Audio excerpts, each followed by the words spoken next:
Good afternoon, ladies and gentlemen. Raptor X here with Good Clean Gaming RX, and today I wanted to post another tips and tricks video. This one is going to revolve kind of around farming and all the different things that you can do with that. So I want to go over the skills that will really be a big help to you guys. So first of all, let's go into here and click on your farmer specialty here. If you're going to be farming, and especially if you're going to be farming and doing the chef or the cooking skill trees, gathering will be a big help to you. Gathering is a skill that reduces the calorie consumption that it requires, and also increases the yield that you get when you are harvesting really just about anything in the world that doesn't require a tool, or that you can harvest with your scythe. So the scythe here, the calorie consumption here can be reduced by 50% for all of your scythes. And then the increase here, I've got 100% yield increase there.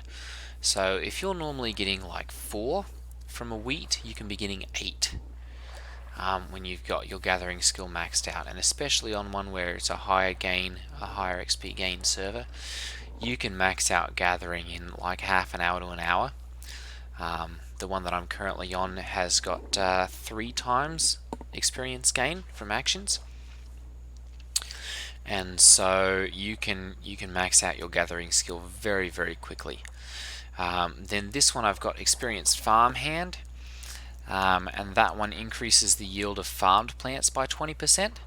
So that means I can get like another unit out of everything that I'm gathering. So if I could normally get 4, I can get an extra 5 and get about 9 out of my gathering, and that's for farmed plants. Now there is the alternate one on that is for wild plants, and I'm not sure if that's like an experienced gatherer or herbalist or something, but that allows you to gather from wild plants and get more there.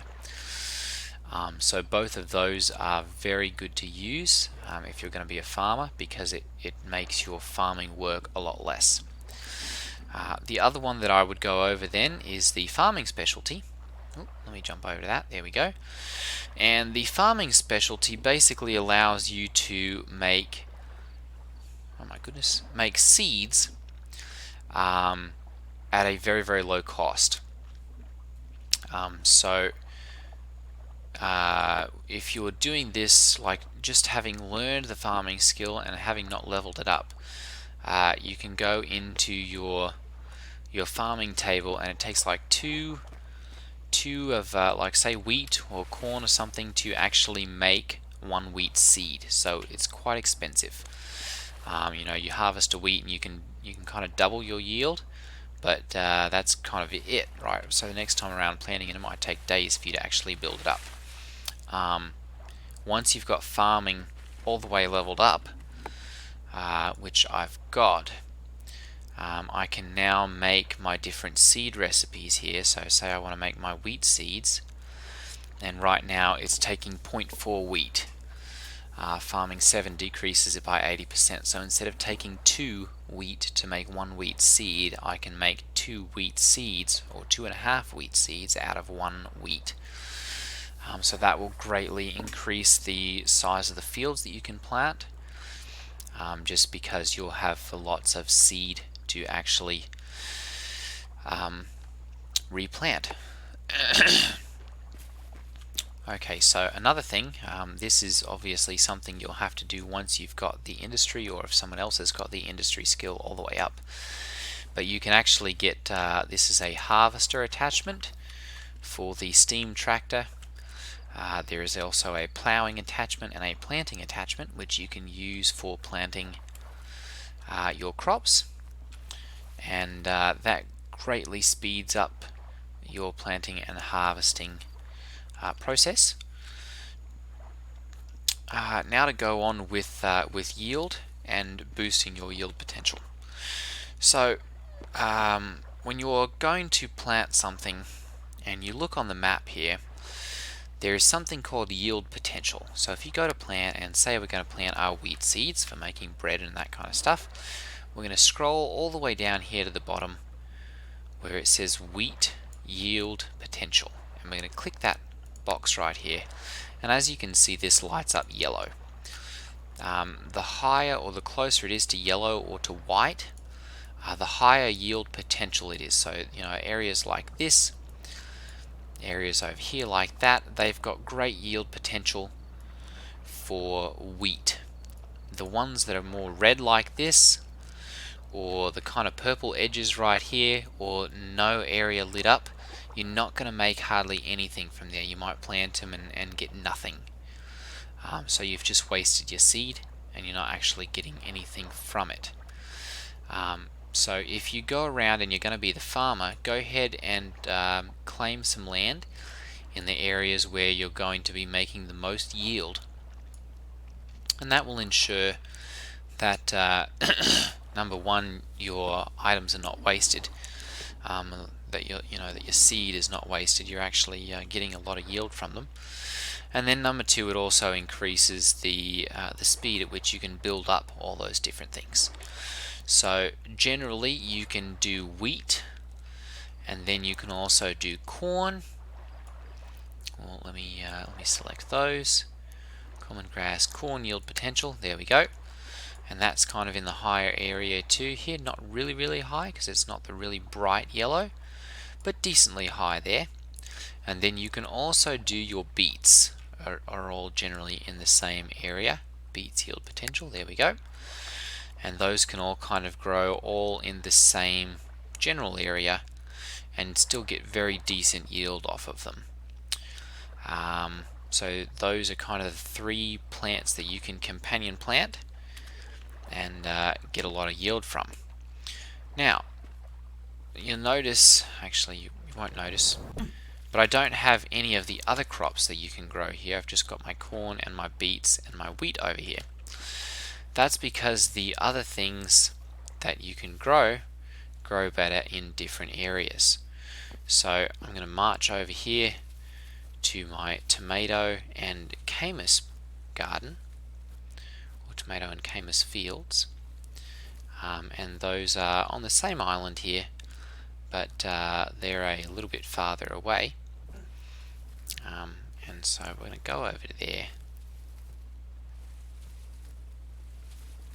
I really should have built a road here at some point so that I could get across here a little bit faster, but there's not as high a demand for my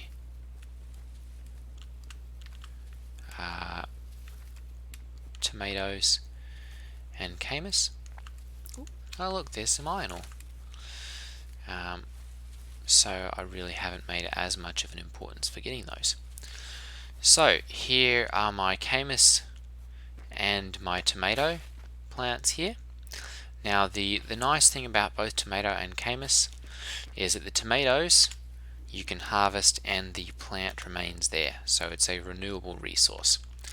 The camas ones are not quite the same, but when you dig them up to harvest them, you get your camas bulbs, and then those are what you actually replant.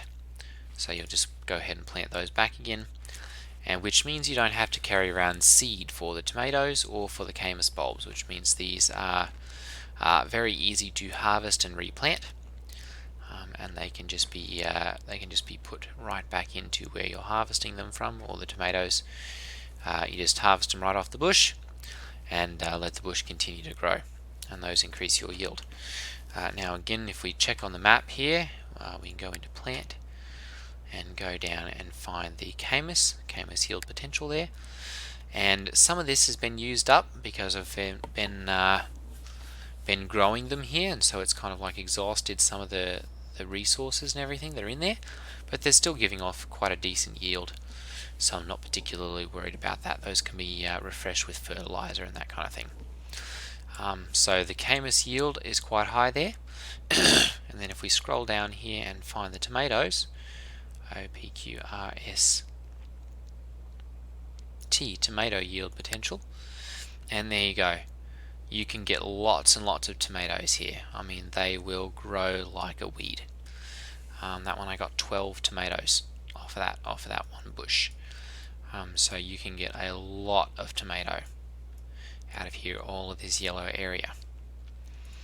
Okay, so now we're going to go over here to my beet, or not my beet, sorry, my bean and my huckleberry patch, and I'll kind of show you what I've got going on over there. Okay, so this is my bean and fern plant, or fern, yes, my beans and my fern plot, where I've got my garden for these. The beans are another one like the huckleberries, where the thing that you harvest is also used to replant. So if we go ahead and we pick one of these up, it'll harvest the beans. We've got 12 there, and then we can just go ahead and take those beans and replant them, and those will just go ahead and grow right with those seeds. So beans are another one. They don't cost a whole lot, and you can get quite an impressive yield off of those. The huckleberry, sorry, not the huckleberries, the ferns. You will have to get the seeds from those, but those are quite useful, especially in the early game where you can make wilted fiddleheads. Those are the fiddlehead fern, and the fiddleheads are very useful for early game because they are a great source of vitamins. And I know in a lot of the early game it's sometimes difficult to get those. I've found either the wilted fiddleheads or the wilted shoots, I think they are. Let me see here, that's in advanced campfire cooking, so we'll go down to chef and advanced campfire cooking. 2 recipes, 8 recipes. No, that's just in the campfire cooking. Cooking. That's unlocked right from the start then. Those are, here we go, self-improvement. I actually can't find a recipe for those. But those can be used, boiled shoots, sorry, there we go. The boiled shoots can be used also to increase your vitamins, and those kind of go back to balancing your diet. If you balance your diet so that each of the 4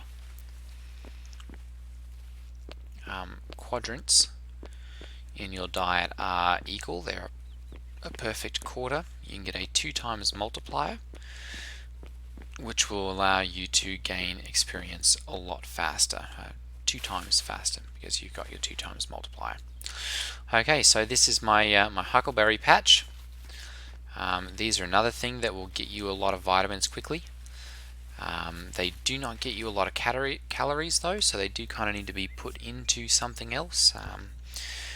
A lot of the basic salads and that kind of stuff use them, fruit salads and all that kind of thing. These are another thing that yield quite a bit. I got 16 there, as you can see just over here. From that, you will have to convert those into a seed to plant the bush.